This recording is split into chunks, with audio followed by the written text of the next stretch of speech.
你敢信吗？楼市的天还没有放晴，老破小居然提前亮了。这几年一直是喋喋不休、无人问津的老破小，现在竟然成了香饽饽。广州、深圳、上海、杭州，总价不到200万甚至不到100万的老破小啊，正在被疯狂的买入。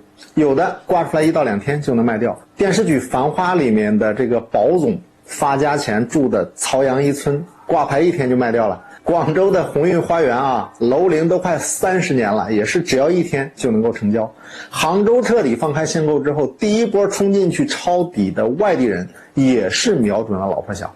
深圳客户一口气买走了12套老破小，一度更是冲上了热搜。更令人没有想到的是，这年头冲在头阵去买老破小的，竟然是嘴上喊着不结婚、不买房、不生娃的年轻人。那这次本来处于鄙视链底端的老破小，为什么又成了香饽饽呢？老破小爆火的真正原因就是价格真的跌到位了。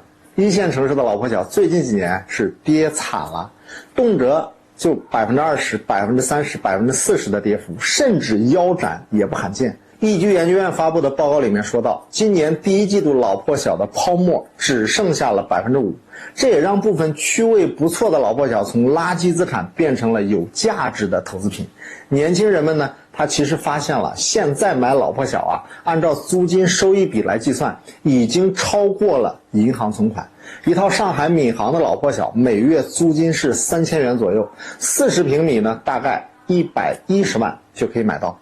用1年3万6的房租计算，年化收益可以达到最高3.2%，已经比存在银行的收益高了。刨去首付，也就基本上可以抵消贷款的还款压力。自从摘下口罩之后，人口回流大城市的趋势是非常明显的。你看2023年，北上广深的常住人口都恢复了正增长，意味着居住需求还在不断的增加。这些房子基本上是不愁出租的。特别是在一线城市上班的年轻人来说，老破小本来也能用来自住。老破小虽然有这样那样的缺点，但它毕竟是完完全全属于自己的产权呀，至少不用担心某一天被赶走吧。所有的资产的价格的波动，其实都是有一个价格回归的过程。垃圾资产和有价值的投资品之间的转化，也仅只需要几年的时间。多少调控都没能做到的事情，市场早晚都会给出最真实的答案。